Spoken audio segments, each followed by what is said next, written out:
Donc de Narvalo, aujourd'hui, on se retrouve, on va faire une petite recette, un bœuf Wellington. Vous allez voir, on va faire la recette de A à Z ensemble. C'est une recette que moi j'adore.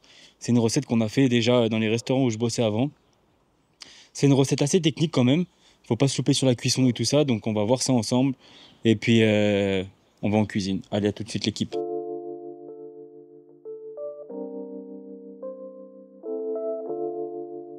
Du coup, on va commencer par la réalisation de la pâte à crêpes. Tu as besoin de farine, lait, beurre, sel et œufs. Je te mets les quantités en description, comme ça tu as les pesées et tout ça. C'est une pâte à crêpes salée, c'est pas une pâte à crêpes sucrée, donc il faut faire attention à ne pas mettre de sucre. Une fois que ta pâte à crêpes elle est réalisée, tu viens mettre ton beurre. Moi j'ai mis du beurre fondu, tu vois. Hop, c'est simple. Et ensuite tu mélanges.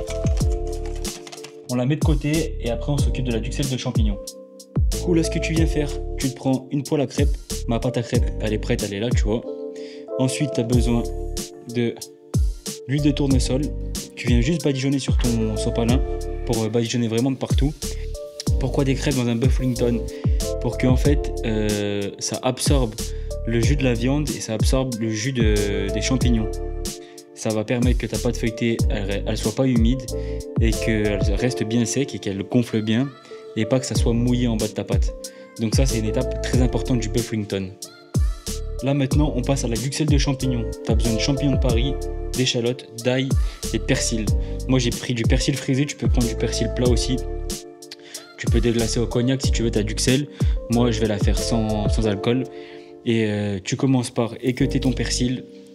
Quelque chose de très important quand tu laves tes champignons, c'est qu'ils soient le moins possible dans l'eau. Fais en sorte de bien les égoutter, tout ça. Tu vois, moi, je les ai mis dans un papier absorbant pour qu'il y ait le moins d'eau possible sur mes champignons. Et puis maintenant, on va s'éplucher les échalotes, s'éplucher l'ail. Puis on va tailler tout ça. Alors, une fois que tu as coupé tes champignons, ton persil, ton ail et ton échalote, on peut passer à la cuisson de la duxelle des champignons. Ces 4 éléments suffisent vraiment pour la duxelle. On aura juste besoin un peu de beurre à la fin et un peu d'huile de tournesol pour cuire le tout. Si tu fais chauffer ton huile de tournesol, tu viens y mettre ton ail et tes échalotes, tu fais revenir tout ça.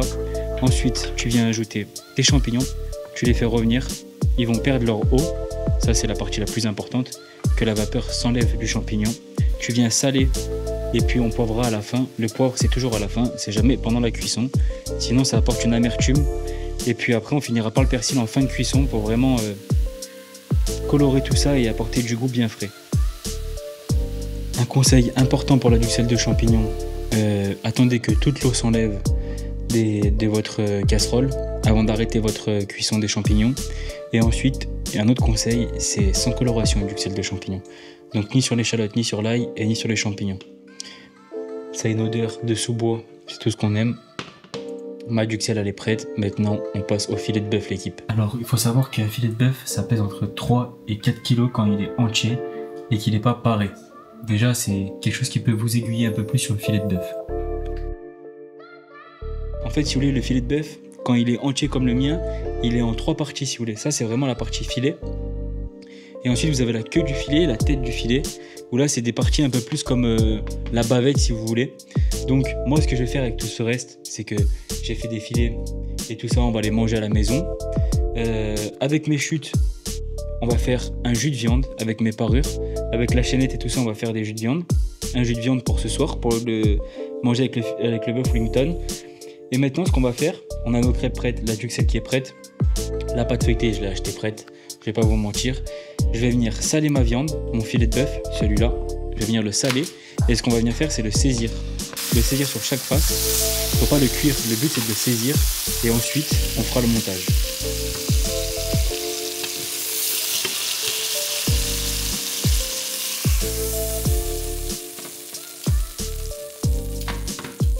Ma viande, elle est saisie. J'ai 1,244 kg de bœuf, de filet de bœuf. Regarde cette belle pièce. Ma duxelle de champignons, elle est prête. Mes crêpes, elles sont prêtes. Maintenant, on passe au montage. Alors là, ce que tu vas venir faire, c'est mettre ta pâte à crêpes. Sur ta pâte à crêpes, tu vas venir mettre la duxelle de champignons. Hop, tu vois, on va venir l'aplatir bien correctement. Là, le but, c'est de mettre ta duxelle de champignons sur ta pâte à crêpes. Jusqu'à là, rien de compliqué. Là, on va rajouter un petit peu de poivre. Ensuite, tu viens mettre ton filet de bœuf par-dessus. Et là, on va venir mettre du sel par-dessus. Vraiment essayer de la faire bien tenir. Maintenant, hop, un dernier coup de moulin à poivre. Comme tu peux le voir, il y a vraiment tout qui est imprégné par les champignons. Et maintenant, ce qu'on va venir faire, c'est vraiment, tu vois, l'enrouler par la pâte à crêpes. Il faut que tout tienne. Là, ce qu'on va venir faire, c'est vraiment mettre le tout. C'est une partie tellement délicate qui ça me fait tellement peur. Il faut vraiment presser un maximum, tu vois.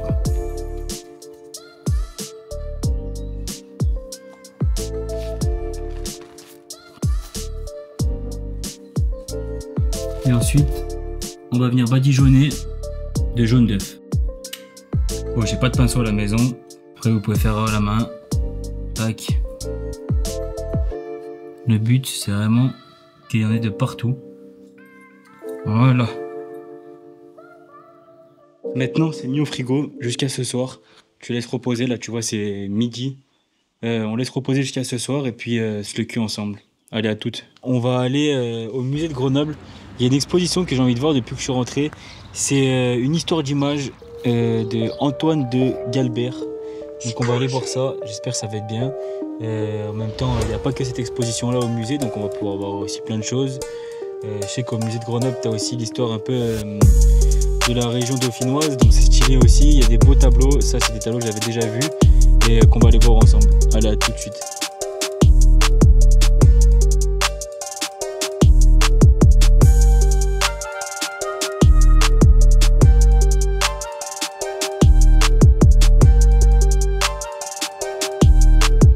Première surprise, le musée était en accès gratuit et ça c'est cool que la ville offre la possibilité à tout le monde de pouvoir sourire à l'art.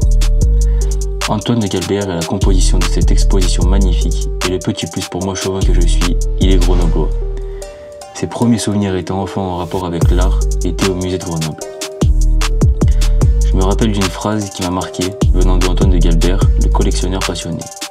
Cette exposition ne cherche ni à convaincre, ni à vaincre. Elle nous place face à nous-mêmes, citoyens adultes et responsables. Il dit aussi à travers cette exposition que nous sommes tous responsables de l'état de notre monde actuel. Le choix d'Antoine de Galbert à travers cette exposition n'est pas de retracer l'histoire de la photographie, mais plutôt de rendre compte du monde comme il va, ou plus précisément comme il ne va pas. Dans cette exposition, on peut apercevoir 270 œuvres faites par 95 photographes.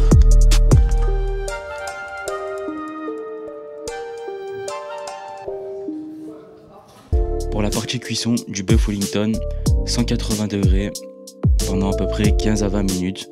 Moi je sais que je l'aime bien quand le bœuf à l'intérieur il est bien bleu mais chaud à cœur. Et ensuite j'ai lancé un jus de viande.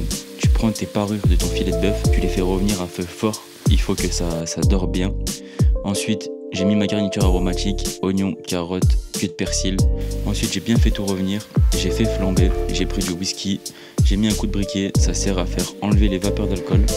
Ensuite j'ai mouillé à l'eau, j'ai fait réduire le tout. Ensuite j'ai passé au chinois ma viande de mon jus, donc j'ai séparé les deux. J'ai refait réduire mon jus de viande, du coup sans les carcasses. Je l'ai fait revenir, je l'ai monté au beurre et ensuite ça me fait un jus de viande magnifique. Ensuite tu prends un couteau, tu tranches le tout et tu mets un filet de jus de viande dessus et c'est magnifique. Bon appétit à tous et ciao à tutti.